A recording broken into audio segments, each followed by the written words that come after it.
강남 한복판에서 수억짜리 아파트가 5억씩 깎인 채 매물로 쏟아지고 있습니다. 그것도 한때 강남을 현금으로 싹쓸이하던 바로 그 중국 큰손들이 누구보다 먼저 그 집을 던지고 있습니다. 도대체 누가 왜 이렇게 손해를 보면서까지 급하게 빠져나가는 걸까요? 언론은 세금 탓이라고 합니다. 전문가는 규제 탓이라고 합니다. 둘 다 틀린 말은 아닙니다. 그런데 이 이야기의 진짜 시작은 강남이 아니라 중국 본토에 있습니다. 이들이 왜 우리 강남에 들어왔고 왜 지금 길을 쓰고 도망치는지, 그 과정에서 평범한 우리는 왜 대출 한 번 받기도 힘들었는지, 그리고 이 금매가 정말 강남을 무너뜨릴지 아니면 더 무서운 무언가를 남기고 갈지, 돈의 그름을 처음부터 끝까지 하나씩 추적해 보겠습니다. 지금 강남에서는 보기 드문 광경이 펼쳐지고 있습니다. 송파의 헬리오시티 84제곱미터는 올해 1월 13일 31억 2,500만 원에 거래됐습니다. 그런데 한 달 만에 나온 호가는 26억 9천대로 떨어졌습니다. 4억 넘게 깎인 겁니다. 올림픽파크 포레오는 더합니다. 작년 10월 최고가가 33억이었는데 올해 2월 최저 호가는 27억까지 내려갔습니다. 넉 달 사이에 6억이 사라졌습니다. 쉽게 말하면요, 웬만한 가족이 평생 모아도 만지기 힘든 돈이 단지 한 곳에서 몇 달 만에 증발한 겁니다. 그런데 더 이상한 건 따로 있습니다. 이렇게 던지는데도 사겠다는 사람이 없습니다. 이 두 단지에 쌓인 매물만 1,700건이 넘습니다. 같은 기간 강남구 전체 계약은 65건, 서초는 38건에 그쳤습니다. 쉽게 말하면 백화점의 물건은 산더미처럼 쌓였는데 손님은 끊긴 겁니다. 아침에 5천을 깎고 오후에 2천을 더 깎아도 전화 한 통 오지 않습니다. 파는 사람만 줄을 섰는데 사는 사람은 보이지 않는 전형적인 매물 적체입니다. 그 결과 한국부동산원 집계에서 2026년 2월 강남구와 서초구 그리고 용산구의 아파트값이 약 2년 만에 동시에 하락으로 돌아섰습니다. 강남이 흔들린다는 건 단순히 부자 동네 이야기가 아닙니다. 여러분이 매일 호가창을 들여다보며 지금 사도 되나? 망설이는 그 시장의 한복판이 움직이기 시작했다는 뜻입니다. 자, 여기서 핵심입니다. 이 집들을 가장 먼저 던진 사람들이 누구였느냐는 겁니다. 놀랍게도 한국인이 아니었습니다. 한때 강남을 현금으로 싹쓸이하던 바로 그 큰손들, 그러니까 외국인과 중국 자본으로 추정되는 매물이 그 적체의 상당 부분을 차지하고 있었습니다. 그렇다면 이 큰손들은 도대체 언제, 왜 강남에 들어온 걸까요? 이야기는 2년 전 중국 본토에서 시작됩니다. 시간을 그 2년 전으로 돌려보겠습니다. 2020년 8월 중국 정부가 부동산 회사들에게 강력한 빚 규제를 채웁니다. 이름은 3도 홍선, 쉽게 말하면 부동산 회사의 빚 세종 족쇄를 채운 겁니다. 그동안 빚으로 집을 마구 지어 올리던 회사들의 돈줄을 한순간에 조인 거죠. 그러자 가장 먼저 휘청한 곳이 헝다라는 회사였습니다. 수십만 명의 생계가 걸린 중국에서 손꼽히는 초대형 개발사였습니다. 빚이 약 3천억 달러, 우리 돈으로 약 430조 원에 달했습니다. 한 나라 1년 예산에 맞먹는 어마어마한 빚이죠. 결국 2021년 12월 헝다는 빚을 갚겠다는 약속을 못 지키고 부도가 납니다. 그런데 문제는 여기서 끝이 아니었습니다. 벽개원, 카이사 같은 다른 대형 회사들도 줄줄이 무너지기 시작했습니다. 돈을 다 내고도 집을 못 받은 사람, 다 지어지지도 않은 아파트의 대출금을 갚아야 하는 사람들이 거리로 쏟아져 나왔습니다. 자, 여기서 핵심입니다. 자기 나라 집값이 마치 배춧값처럼 폭삭 주저앉는 걸 두 눈으로 본 사람들의 심리가 어땠을까요? 사실 위기가 터지기 전인 2019년부터 중국의 돈 많은 자산가들은 이미 움직이고 있었습니다. 합법적으로 자산을 여기저기 나눠둔다는 명분으로 돈을 슬슬 국경 밖으로 빼내기 시작한 겁니다. 불난 집에서 현금만 들고 뛰쳐나와 가장 튼튼해 보이는 옆 건물로 달려가는 것과 똑같습니다. 상식적으로 생각하면 내 집이 무너지는 걸 본 사람일수록 안전해 보이는 남의 나라 부동산에 더 매달리게 됩니다. 그렇게 빠져나온 돈의 행선지 중 하나가 바로 서울이었습니다. 규제는 느슨하고 집값은 꾸준히 오르고 있었으니까요. 그들에게 강남은 흔들리지 않을 가장 튼튼한 옆 건물처럼 보였던 겁니다. 그런데 말입니다. 여러분도 잘 아시겠지만 우리는 집 한 채 사려면 통장 잔고의 대출 심사까지 몇 달을 매달려야 합니다. 그런데 이 돈은 어떻게 그 까다로운 한국의 대출 규제를 다 피하고 강남을 현금으로 척척 사들일 수 있었을까요? 그 비밀은 돈의 크기가 아니라 돈의 흐름이 지나간 빈틈에 있었습니다. 자, 이제 진짜 숫자를 까보겠습니다. 중국인이 한국집을 도대체 얼마나 산 걸까요? 2024년 말 기준으로 외국인이 가진 우리나라 주택은 10만 216호입니다. 10만 채라고 하면 어마어마하게 들리죠? 그런데 여기서 솔직하게 말씀드리겠습니다. 이게 전체 주택의 몇 %일까요? 0.52%입니다. 쉽게 말하면요, 아파트 200채가 늘어서 있을 때 그 중에 딱 한 채입니다. 생각보다 적죠? 저도 처음 이 숫자를 보고 좀 의외였습니다. 국적별로 보면 중국이 약 6만 가구로 56%, 압도적인 1위입니다. 그 다음이 미국 2만 3천 가구, 캐나다, 타이완 순서고요. 이 외국인 보유 주택을 공시지가로 다 합치면 약 33조 원입니다. 그런데 여기서 또 하나 의외인 게 있습니다. 중국인들이 가장 좋아하는 동네가 어디일까요? 강남일 것 같죠? 아닙니다. 부천, 안산, 시흥 같은 수도권 구도심입니다. 오히려 강남이나 서초는 미국인, 캐나다인이 더 선호합니다. 외국인 보유주택의 72.8%가 수도권에 몰려 있는데 그 무게중심이 강남이 아니었던 겁니다. 여기까지 들으면 이런 생각이 드실 겁니다. 비중도 0.52%밖에 안 되고 강남도 아니고 부천, 안산인데 뭐가 그렇게 문제냐? 맞습니다. 문제는 비중이 아니었습니다. 그 한 채를 사는 방식이 문제였습니다. 우리가 집 한 채 사려고 하면 어떻게 합니까? 통장 잔고를 까보이고 이 돈이 어디서 났는지 자금 출처를 증명하고 소득에 묶여서 대출 한도에 막힙니다. 그런데 이들 중 상당수는 자국 은행이나 해외에서 빌린 돈을 들고 들어옵니다. 우리 대출 규제의 잣대가 아예 닿지 않는 돈이죠. 출처를 추적하기도 어렵습니다. 쉽게 말하면요, 우리는 지갑을 탈탈 털어 보여야 하는데 그들은 출처를 묻지 않는 현금 가방을 들고 온 겁니다. 실제로 어떤 일이 있었을까요?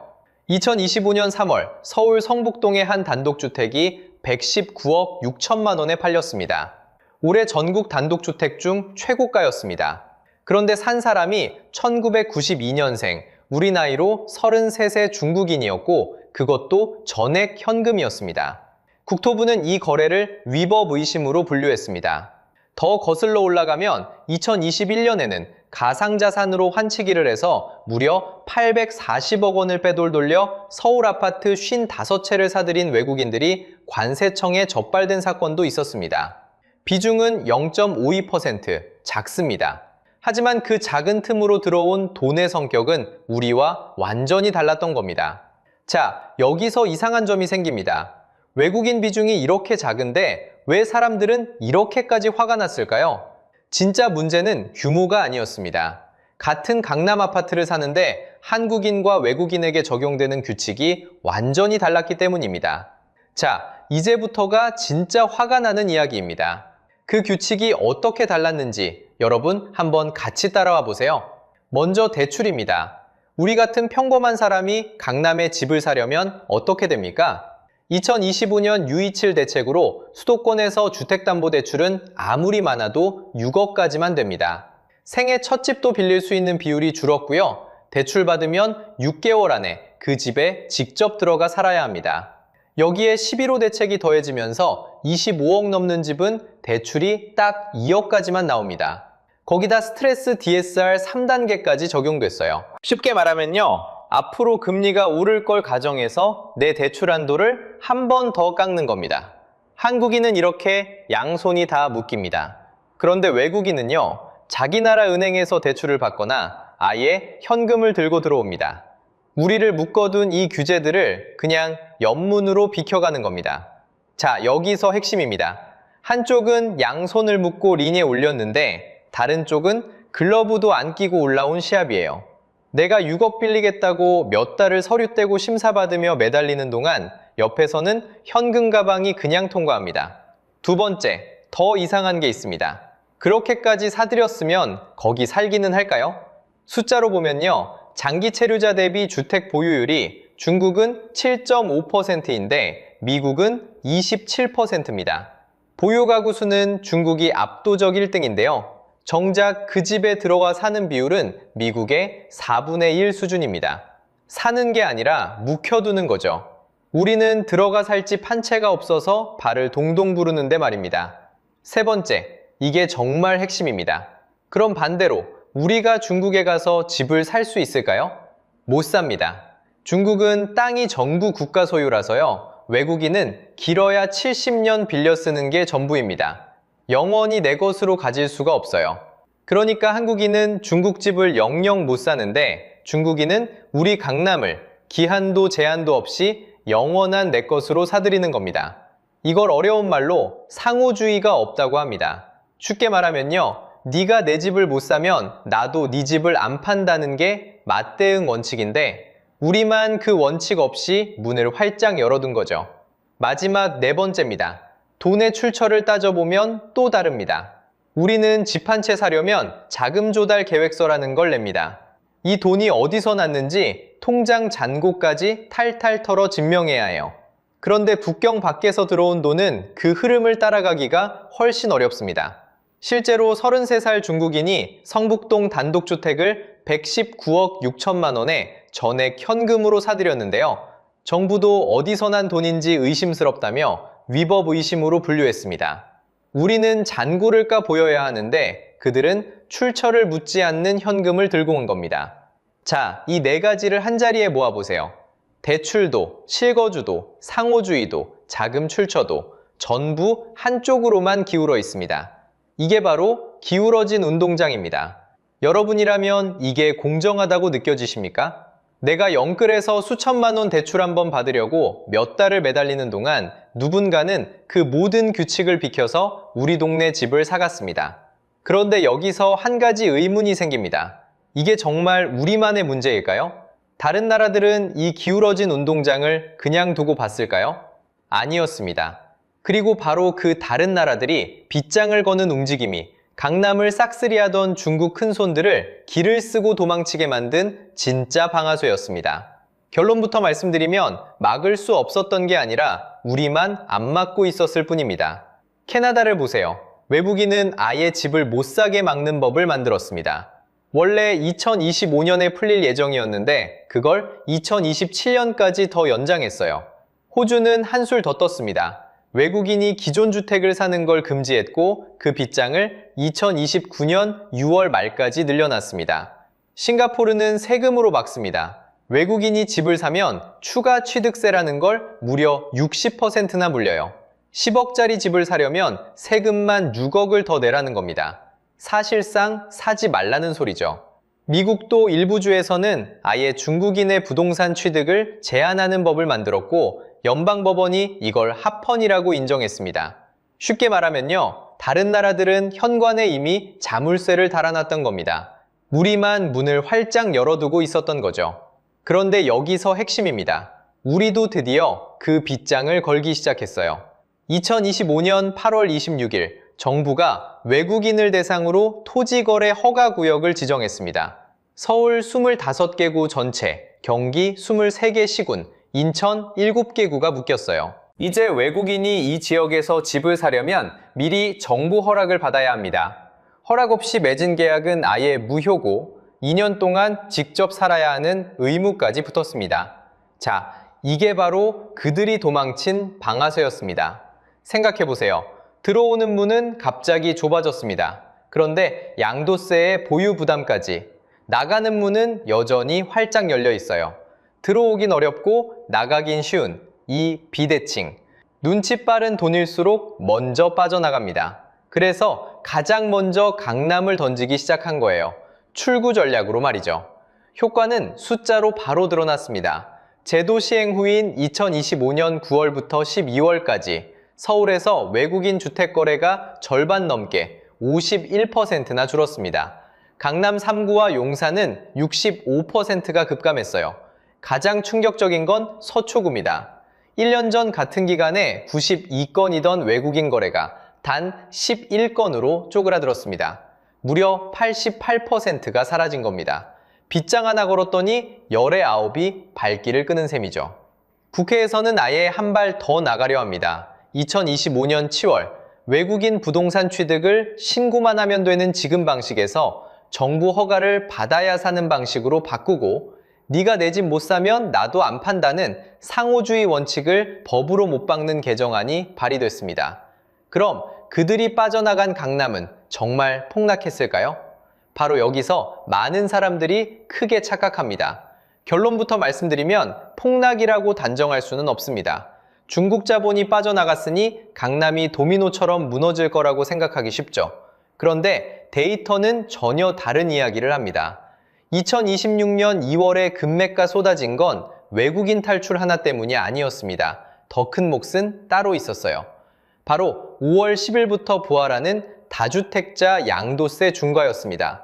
세금이 무거워지기 전에 팔아치우려는 다주택자 매물이 한꺼번에 시장에 나온 겁니다. 쉽게 말하면 외국인이 떠난 빈자리에 세금을 피하려는 집주인들이 줄을 선 셈이죠. 그래서 어떻게 됐을까요? 4월이 되자 그 무섭게 쏟아지던 올림픽파크 포레온 금매가 약 90% 소진됐습니다. 던지는 사람은 많았는데 받아주는 사람도 그만큼 있었다는 뜻입니다. 그리고 5월, 강남구 집값은 11주 만에 0.19% 반등했습니다. 11주면 거의 석 달입니다. 석 달을 내리빠지다가 다시 고개를 든 거죠. 그러니까 이건 영원한 폭락이 아니라 단기 조정 후 회복에 가깝습니다. 폭락을 기다리며 통장만 들여다보던 분이라면 이 사실은 꼭 기억하셔야 합니다. 그런데 여기서 진짜 문제가 드러납니다. 가격은 돌아왔어도 기울어진 운동장은 그대로라는 겁니다. 물이 빠진 자리에 드러난 건 진흙이 아니라 처음부터 거기 있던 구멍이었습니다. 생각해보세요. 외국인을 막아준 토지거래 허가구역. 이건 딱 1년짜리 한시조치입니다. 2026년 8월 25일이면 풀립니다. 상호주의를 법으로 못 박자는 개정안은 아직도 국회에 묶여 있고요. 빗장은 잠깐 걸렸다 풀릴 예정이고 자물쇠는 아직 만들어지지도 않은 겁니다. 빈틈이 그대로 남아있으면 다음 사이클에 똑같은 일이 또 반복됩니다. 자, 여기서 핵심입니다. 그럼 우리는 뭘 해야 할까요? 답은 하나입니다. 뉴스에 폭락이니 급등이니 하는 헤드라인을 보지 마세요. 그 대신 돈의 흐름과 제도의 변화를 먼저 읽으세요. 헤드라인은 파도를 보지만 돈은 조류를 봅니다. 파도가 무섭다고 도망치는 사람은 늘 늦고 조류가 어디로 흐르는지 보는 사람이 결국 살아남습니다. 집을 살지 말지, 지금이 타이밍인지 아닌지는 공포나 환호로 결정하는 게 아닙니다. 누가 어떤 규제 때문에 움직이는지 그 구조를 보고 판단하셔야 합니다. 여러분은 어떻게 보십니까? 외국인 부동산도 상호주의로 빗장을 걸어야 한다고 보시나요? 아니면 개방이 맞다고 보시나요? 그리고 여러분 동네에는 이런 일이 없는지 댓글로 꼭 들려주세요. 도움이 되셨다면 구독과 좋아요는 다음 영상을 만드는 가장 큰 힘이 됩니다. 석 달 전까지 한 나라의 수도로 이끌던 사람이 임기를 마치고 가장 먼저 한 일은 이삿짐을 싸는 거였습니다. 그것도 호주로 가는 비행기표를 끊고서요. 세계에서 가장 살기 좋다는 나라. 그런데 그 나라를 이끌던 사람마저 떠났습니다. 국민 5명 중 1명은 이미 해외에 나가 살고 있고요. 전쟁도 기근도 재난도 없는 나라에서 말이죠. 도대체 이 아름다운 풍경 뒤에 뭐가 숨어 있길래 멀쩡한 사람들이 줄지어 짐을 싸는 걸까요? 그리고 이 이야기 결코 남의 일이 아닙니다. 자, 그 진짜 이유를 지금부터 함께 파헤쳐 보겠습니다. 방금 그 이야기 조금만 더 들여다보겠습니다. 한 매체에 따르면 그 사람은 뉴질랜드의 수도 웰링턴을 이끌던 전직 시장이었고 임기를 마치자마자 호주로 거처를 옮겼다고 전해집니다. 도시를 책임지던 사람마저 그 도시를 등졌다는 얘기죠. 그런데 여러분, 이게 한 사람의 특별한 사연이었다면 이야기는 여기서 끝났을 겁니다. 문제는 이게 한 나라 전체의 풍경이라는 데 있습니다. 숫자로 보면요, 뉴질랜드 국민 5명 중 1명, 약 100만 명이 이미 나라 밖에 나가 살고 있습니다. 그중 60만 명가량이 바다 건너 호주에 자리를 잡았고요. 인구가 약 530만인 나라에서 100만 명이 떠나 산다는 건 우리로 치면 부산과 대구를 합친 사람들이 통째로 외국에 가 있다는 뜻입니다. 더 놀라운 건 지금도 빠져나가는 속도입니다. 뉴질랜드 시민의 연간 출국 규모는 약 7만 2천 명으로 역대 최대를 기록했습니다. 하루로 따지면 약 200명, 매일 아침 비행기 한 대분의 사람들이 조국의 작별을 구하는 셈이고 그중 절반이 넘는 62%가 호주로 향합니다. 자, 여기서 핵심입니다. 같은 기간 뉴질랜드에서 태어난 아기는 약 5만 7천 명이었습니다. 태어나는 사람보다 시민권을 들고 떠나는 사람이 더 많은 구조라는 겁니다. 쉽게 말하면요, 욕조에 물을 받는데 수도꼭지에서 떨어지는 물보다 배수구로 빠지는 물이 더 많은 상태입니다. 이러면 욕조는 천천히, 그러나 확실히 비어갑니다. 게다가 채워줄 물 자체도 줄고 있습니다. 합계 출산율은 1.53명까지 떨어져 역대 최저를 갈아치웠습니다. 인구를 유지하려면 2.1명은 돼야 하는데 그 절반을 겨우 넘긴 수준이죠. 상황은 최근 들어 더 뚜렷해졌습니다. 2025년 뉴질랜드로 들어온 사람에서 나간 사람을 뺀 순유입은 약 1만 4천 명에 그쳤습니다. 코로나 시기를 빼면 2013년 이후 가장 낮은 수치인데 그 바닥을 끌어내린 게 바로 떠나는 자국민이었습니다. 특히 2024년 한 해 동안 호주로 빠져나간 인구에서 들어온 인구를 빼면 호주 쪽으로만 약 3만 명이 순수하게 줄었습니다. 상식적으로 생각하면 이상하지 않습니까? 전쟁이 난 것도, 굶주리는 것도, 큰 재난이 닥친 것도 아닙니다. 세계에서 가장 살기 좋다고 손꼽히는 나라거든요. 푸른 초원과 맑은 호수, 양떼가 노니는 그 평화로운 풍경 뒤에서 멀쩡한 사람들이 줄을 서서 짐을 싸고 있습니다. 도대체 이 아름다운 나라 안에서 무슨 일이 벌어지고 있는 걸까요? 사실 비슷한 조건을 갖고도 정반대의 결과를 만들어낸 나라들이 있습니다. 그 이야기는 뒤에서 따로 풀어드리겠습니다. 먼저 풀어야 할 매듭이 있거든요. 그런데 이게 어느 날 갑자기 벌어진 일이 아닙니다. 이 나라의 운명은 무려 50년 전 영국이 던진 한마디에서 갈리기 시작했습니다. 자, 여기서 핵심은 지리입니다. 뉴질랜드는 세상 끝에 떨어진 섬나라예요. 가장 가까운 호주까지도 2,000km, 서울에서 홍콩까지 가는 거리쯤 됩니다. 인구는 530만 명, 부산과 대구를 합친 정도의 작은 시장입니다. 물건을 만들어도 팔 데가 마땅치 않았어요. 그래서 이 나라는 한 곳에 모든 걸 걸었습니다. 바로 영국이었죠. 1970년 영국은 뉴질랜드 버터의 90%, 치즈의 75%를 사줬습니다. 단골 한 곳이 매출 대부분을 책임지는 가게였던 셈이에요. 그런데 1973년 그 단골이 등을 돌립니다. 영국이 지금의 유럽연합 전신인 EEC, 그러니까 유럽 나라들끼리 묶인 경제 공동체에 가입한 거죠. 가족이 된 이웃끼리 거래하기로 하면서 지구 반대편 물건엔 빗장을 걸었습니다. 매출의 90%를 책임지던 손님이 발길을 끄는 셈입니다. 영국으로 가던 수출 비중은 순식간에 30% 아래로 주저앉았고 20년 만에 10%도 안 되는 수준까지 추락했어요. 당장 충격을 줄이려고 5년에 걸친 완충 합의가 맺어지긴 했습니다. 그런데 그 안을 들여다보면 버터 물량은 17%, 치즈 물량은 무려 68%나 깎였거든요. 시간을 좀 벌었을 뿐 빠져나갈 문은 이미 닫히고 있었던 겁니다. 도대체 어떻게 버텼을까요? 정부는 농가에 보조금을 퍼붓고 수입품엔 높은 관세를 매겨 자국 공장을 온실 속 화초처럼 피웠습니다. 그런데 온실 속 화초는 밖에 나가면 못 버팁니다. 보구막 안에서만 크다 보니 세계 시장에서 경쟁할 힘을 잃은 거죠. 결국 1984년 정부는 칼을 빼듭니다. 로저노믹스라 불린 급진개혁, 쉽게 말하면 보조금을 끊고 관세를 풀어 시장을 자유경쟁에 던진 정책이에요. 온실이 사라지자 약한 공장들은 줄줄이 무너졌습니다. 실업률은 1986년 3.6%에서 1992년 11%로 일하던 사람 열에 한 명이 일자리를 잃었습니다. 개혁의 성적표는 더 씁쓸했습니다. 1985년부터 1992년까지 뉴질랜드 경제는 4.7% 자라는 데 그쳤는데 같은 기간 선진국들은 평균 28% 넘게 성장했거든요. 다 같이 달리는 마라톤에서 혼자 제자리 걸음을 한 셈이죠. 물가는 잡았지만 사람들의 일자리와 미래는 그 대가로 휩쓸려 갔습니다. 여기엔 진입장벽이라는 함정이 있었어요. 큰 공장은 많이 만들수록 단가가 싸지는데 이걸 규모의 경제라고 하죠. 인구 530만으론 그 문턱을 넘기 어려웠습니다. 고임금 일자리가 사라진 자리, 일하던 사람들의 빈손. 그렇다면 이 거대한 구멍은 무엇이 채웠을까요? 바로 부동산입니다. 여기서부터 이 나라의 진짜 함정이 시작됩니다. 일자리가 사라진 그 빈자리를 채운 건 공장도 첨단 산업도 아니었습니다. 바로 집, 부동산이었습니다. 오클랜드 평균 집값이 지금 약 101만 뉴질랜드 달러, 우리 돈으로 약 8억 원입니다. 그런데 2000년만 해도 20만 달러 남짓이었거든요. 20해 만에 5배가 뛴 겁니다. 왜 돈이 죄다 집으로만 흘러갔을까요? 답은 간단합니다. 뉴질랜드는 집을 사고 팔 때 매기는 양도세도, 거래세도 사실상 없습니다. 호주만 해도 취득할 때 3에서 5%를 떼는데 말이죠.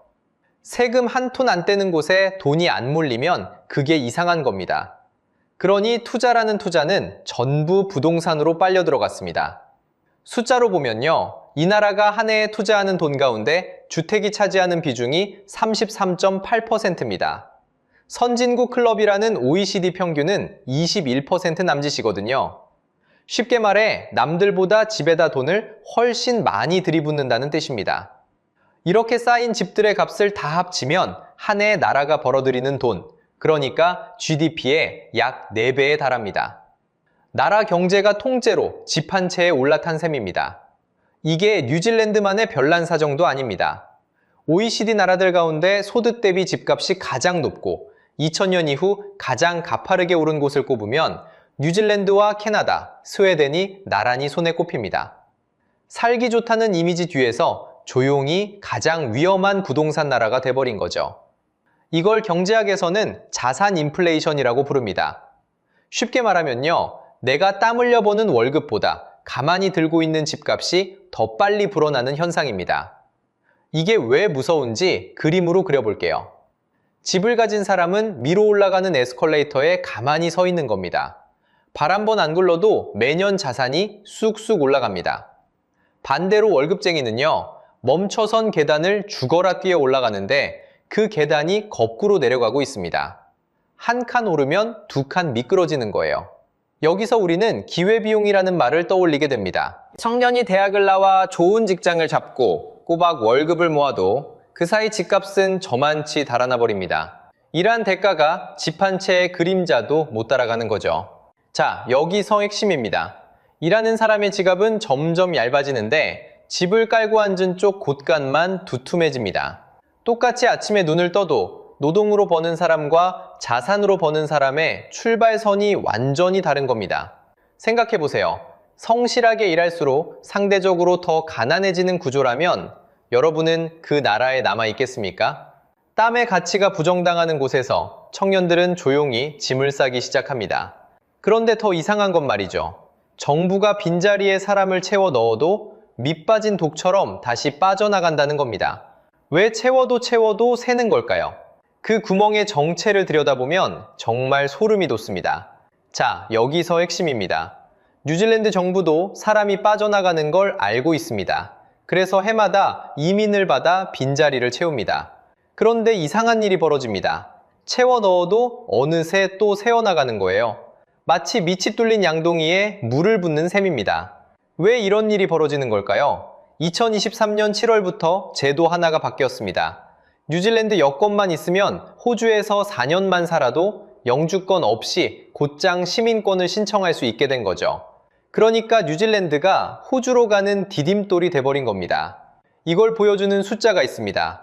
이 제도가 시작되고 2년 만에 호주 시민권을 신청한 뉴질랜드 국적자가 약 9만 2천 명입니다.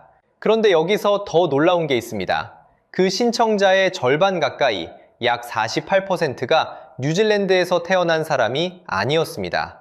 다른 나라에서 이민 온 사람들이라는 거예요. 쉽게 말하면요. 뉴질랜드가 애써 받아들인 이민자들이 시민권만 따자마자 다시 호주로 건너간 겁니다. 두 사람 중 한 명꼴로요. 양동이를 채우는 물이 채우는 족족 옆 나라로 새어나가는 구조입니다. 도대체 왜 다들 호주로 갈까요? 답은 지갑에 있습니다. 같은 일을 해도 호주 급여가 30에서 50% 더 높거든요. 노후 대비는 격차가 더 벌어집니다. 호주는 회사가 월급에 얹어주는 노후 적립금이 12%인데 뉴질랜드는 고작 3%입니다. 4배 차이예요. 똑같이 일해도 손에 쥐는 돈도 쌓이는 노후 자금도 호주가 압도적인 겁니다. 이렇게 똑똑하고 일 잘하는 사람들이 더 좋은 조건을 찾아 빠져나가는 걸 경제학에서는 두뇌 유출이라고 부릅니다. 문제는 이게 그냥 인구 통계로 끝나지 않는다는 거예요. 그 빈자리가 가장 먼저, 가장 아프게 드러난 곳이 바로 병원입니다. 2024년 뉴질랜드 공공병원에서는 한 번 교대할 때마다 간호사가 평균 587명씩 부족했습니다. 심한 날은 848명까지 모자랐고요. 여러분, 상상해보세요. 매번 근무조마다 작은 동네 하나를 채울 간호사 수백 명이 통째로 비어있는 겁니다. 결국 2025년 10월 사람들이 거리로 나왔습니다. 교사와 간호사, 의사, 공무원까지 약 10만 명이 한꺼번에 일손을 놓았습니다. 1979년 이후 가장 큰 파업이었습니다. 더 의미심장한 건 이걸 지켜본 국민의 65%가 파업을 지지했다는 사실이에요. 내일이 아니어도 남의 일 같지 않았던 거죠. 그만큼 빈자리의 고통이 온 사회에 번져 있었다는 뜻입니다. 호주의 노후 적립금이 올해부터 12%로 한 칸 더 오르는 동안 뉴질랜드는 이제 겨우 3.5%로 끌어올리는 중입니다. 따라잡기는커녕 격차가 더 벌어지고 있는 거예요. 그러면 정부는 왜 이 구멍을 못 막는 걸까요? 자물쇠가 여러 겹 채워져 있기 때문입니다.